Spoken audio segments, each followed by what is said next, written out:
Hello, this is Mark Smith with Family Tree Counseling Associates, and I'm going to speak to you today in this video about my new book, Healing Toxic Shame Through Recovery. And this is a pre-sale version of discussion of this book. The book I had hoped would be done by September, but I had some illness this summer that really knocked me on my back and wasn't able to keep that deadline, but it will be out in early January. I have probably 85% of the book completed, so definitely making progress. The reason my second book is about shame is I consider shame to be the second most painful emotion known to mankind. And in terms of my marital couples, shame is something that causes just about as much pain and suffering as abandonment issues. The first book was about abandonment issues because abandonment issues are a little bit more volatile and explosive than shame, but shame is highly volatile and highly explosive. So these are two public enemy number one in my mind when it comes to individuals and couples. I've been writing since February. I've taken writing trips. I do best when I go away to write. So I've been away to Louisville 3 times at a little hotel on a lake. Been to Florida for a week. I think I went to a hotel out by the airport for the weekend. But I put a lot of time and energy into it, so it's going to be well worth ordering the book. The ways that shame is like abandonment issues and abandonment issues are like shame is many. Number one, you can spiral in shame, just like you can spiral in abandonment issues. When I describe spiraling, 3/4 of you go, yeah, I know what that is. I do that, or I know somebody who does that. Spiraling is you start with a thought. It could be a negative thought about yourself that leads to more negative thoughts, that leads to a dark cloud of, self-abuse and self-criticism. That's spiraling in shame. Puts you in a bad mood for weeks. Spiraling in abandonment, you could say your husband had an affair, you drive past the hotel, one of the hotels that he was at with the girlfriend, and that begins a thought, and it works on you, and it just gets bigger and bigger and bigger, and it can definitely cause a horrible day, a horrible few weeks, so spiraling. They're both highly explosive. They're the two biggest impediments to actual intimate communication, where what you're saying is actually heard and you're able to hear. I was working with a couple the other day. I said, what you guys need is you both need mouths and you both need ears. And right now you both just have mouths and nobody has ears. And nobody is really listening. So with both abandonment issues and shame, there's a lot of internal torture, and torture is not too strong of a word, let me tell you. Both require a great deal of insight and objectivity to sort of step back from the issues and not react. I had a lady in yesterday who was in an abandonment spiral, and when it takes her over, she's harsh and edgy with her husband, and he's got shame. So her abandonment is her tornado is doing battle with his hurricane, and it ain't a pretty sight when that happens. Let me tell you, folks. Another similarity between abandonment and shame is it can lead to people harming themselves because it's such an intense, painful emotion. The area that shame is different from abandonment. My first book I called Managing Abandonment Issues Through Recovery. In other words, you're not going to really heal much of this. You can manage it like you have diabetes, and you can manage that to where you can live a fairly normal life. Well, I called the second book Healing Shame. My experience is that shame heals, and you can become a lot less shame-based, a lot less defensive, have a lot higher self-esteem, better entitlement, and just a lot more positive self-messages than what you got growing up. And that of course is where shame comes from. So some of the issues that I will be discussing in the book is shame around issues like divorce, sexual abuse, sexual addiction, being vulnerable as a man, having shame around sexual identity issues, having shame as a codependent man, or what I call a no more Mr. Nice Guy,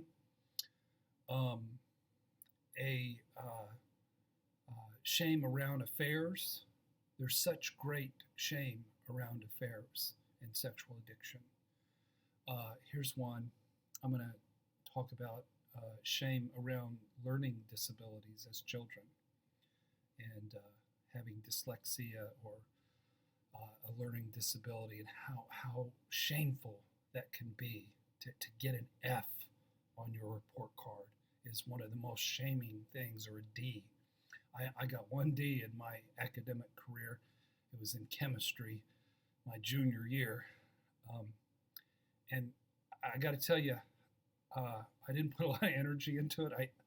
All I remember from that class is there's two cute girls that I was flirting with a lot. That's all I remember, other than the stigma and the shame of that D.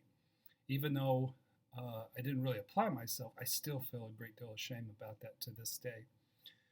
Shame around money, around spending, around having a healthy sense of entitlement or a not so healthy sense of entitlement. Shame around being seen as or being labeled as crazy. There's a lot of research going on by spouses, and they get on the internet and they discover that their husband must be a narcissist or a sociopath, and husband gets on there and finds out his wife must be bipolar or have borderline Stop. You know what? Everybody's crazy, and everybody has flaws, and much of what is given labels as being crazy is just relatively normal people who are just in the middle of a crisis in their marriage and in their lives. But there's a lot of shame around being labeled as bipolar or crazy. I discuss one of the world's leading experts on shame, Brené Brown. I'm going to talk a lot about her. She's a researcher, PhD in social work out of the University of Houston, and I think she's brilliant.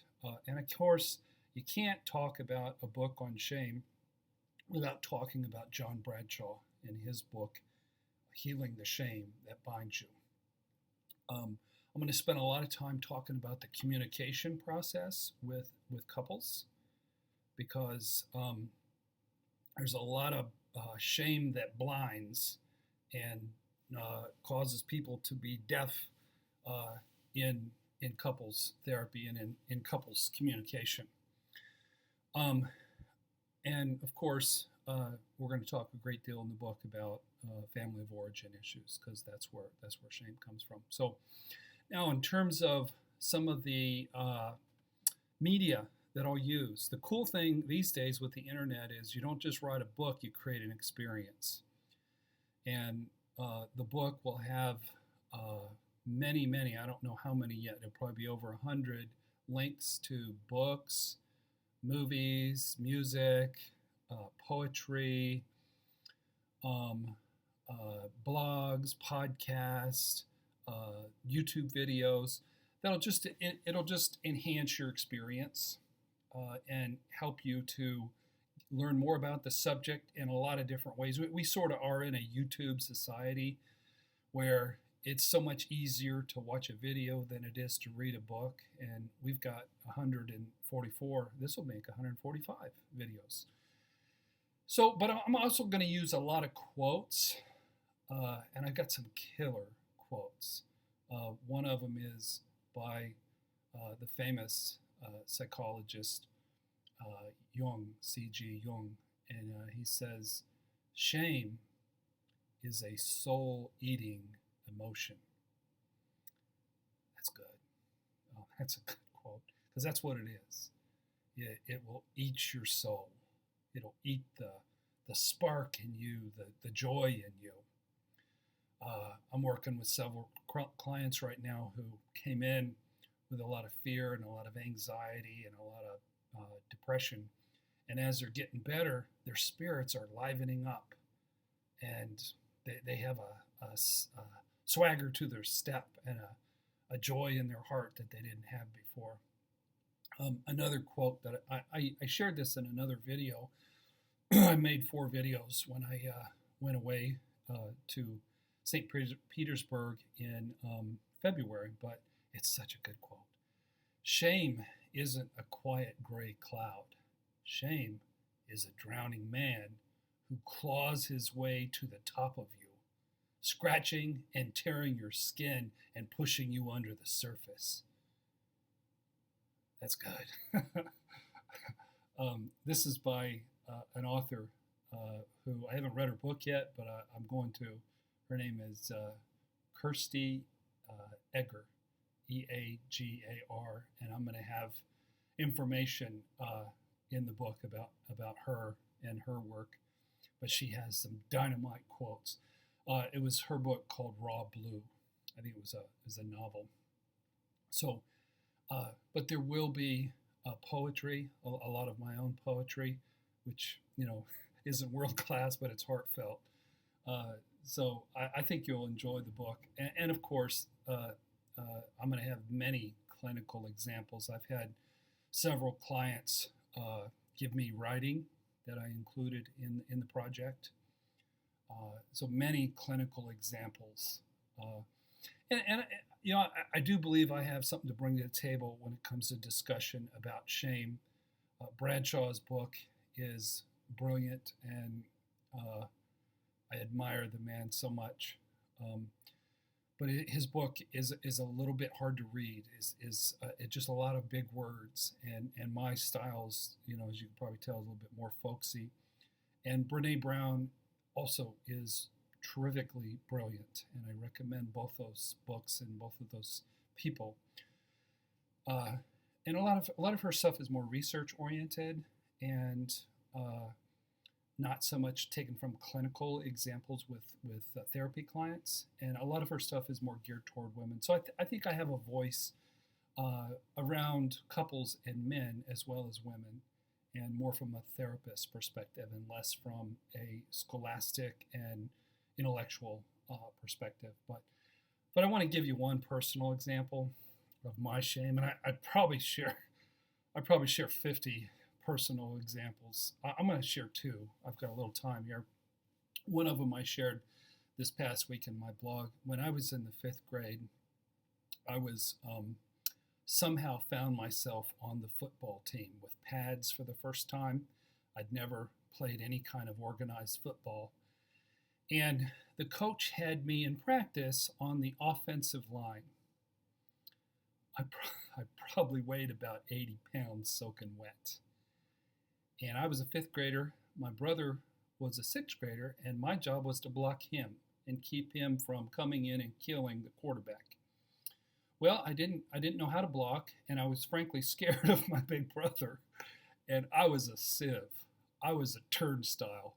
My brother went around me like 4 or 5 straight times and was just massacring the quarterback. So the coach, rather than place me on the bench where I would have been pretty happy over there at that point, I was being humiliated. I was clearly didn't have a future in the NFL as an offensive lineman. We'll just say that. But what he did was he put me in at quarterback. And I thought, maybe he's, looking beyond my lack of blocking skills, and he sees a little bit of an athlete here who might be a leader of men and a quarterback. But what I didn't know is he told my offensive line not to block. He told my receivers not to go out for a pass. So this was an object lesson to get me crushed so that I would learn how to block, I guess, or just be shamed for being a bad blocker. And I got to give myself credit. When I got the ball, I flung it far as I could, which probably only was about 20 yards, but they didn't sack me. And I didn't figure out what was going on until I was under a pile of 11 guys. And then I figured he did that on purpose. So I felt terrifically shamed by my brother, by the coach, and then after the practice, the quarterback I was standing at the water fountain, and the quarterback, who was a couple years older than me, came up and punched me in the mouth. And I was doing the best I could. I really was. But there is so much athletic shame. And there's been some of that even in the NFL recently, where bullies on the Miami Dolphins have hazed and verbally abused Jonathan Martin. But it happened to me in the fifth grade. Got punched in the mouth, and I left that practice with tears because I just wanted to be good enough. And the message I got was clearly I was not anywhere close to being good enough. I deserved to be mauled by 11 bigger guys in pads and punched in the mouth and humiliated. So another example, part of how my shame manifested itself in my late teens and all through my 20s, my mother was verbally abusive and critical and negative. And when I was 17, I had a born-again experience, which was very genuine, but yet, as I read the Bible, I sort of projected onto God the attributes of my mother. And so my God was mean, and the part where it says, carry your cross and deny yourself, I love that stuff. The book of James was just heavily marked up. But grace and love, that was for sissies. I didn't really go in for the love and grace stuff. So right after college, I was at Purdue University, and I'd finished up my undergraduate degree. And my wife and I were heading out to Broken Arrow, Oklahoma, next to Tulsa, to be in a frankly rather flaky and cult-like Bible school at the time, part of my religious addiction. And we determined that we needed a car. We needed a dependable car, and what we settled on with our meager budget was a silver Chevette. I don't even remember what year it was. I think it was only like a year old, and this was right about 1982 or so. So I think it was an 81 silver Chevette, had a luggage rack, and we put a lot of money down, and we had payments. We shopped around to get the best interest rate, and we arranged for payment. It was $85 a month. And but on the application, the banker asked if we were leaving the state. And I don't know if I left that part off or if I just out and out lied, but we got the loan. But the next morning, which was a Saturday morning, and I'd been up all night feeling shame that here I was leaving the state, and I didn't tell the banker, and I didn't put it on the application. And I felt horrible. I felt so bad. Somehow I looked up this banker's name. It was in Otterburn, Indiana, and he must have been in the phone book. And I called him up on a Saturday morning just in a shame spiral. Sir, I'm so sorry. I lied on the application. We are going to Bible school. We're taking our 85. And he was like, why are you calling me? You're fine. It's only $85. You seem like an honest fellow. Go out and go to Bible school and relax. You know, but I was in a torturous, negative spiral of shame, and that's a good example of how that can work on you and distort reality and cause the world to be a lot more negative and a lot more dark than it actually is. So the last thing I want to say on this video is there is a section that is about recovery, and it's the section is not treatment. Treatment is a medical model word where you treat the patient. We don't treat anybody, and nobody's a patient. We engage ourselves in a lifelong process of recovery. In recovery of shame, it isn't something you do. It isn't something that you achieve quickly. It's more of what I call recovery is re-engineering your personality from the ground up.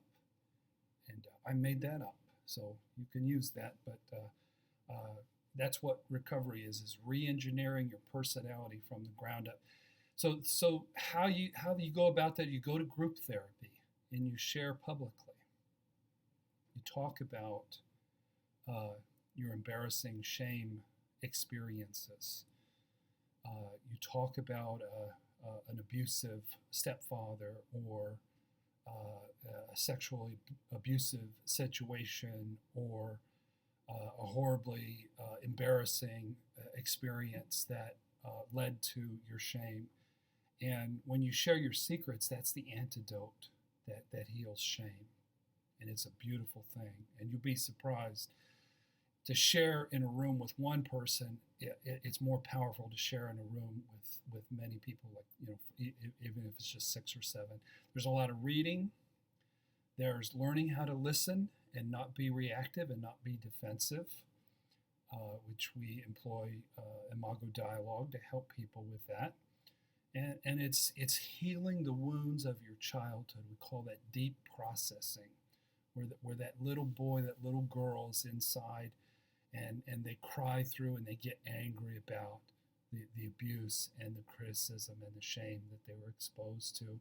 And it takes a lot of insight, and it takes a lot of psychological openness, and it takes a lot of time, and that's recovery. So enjoy your holidays, and please look for my new book on shame, Healing Toxic Shame Through Recovery.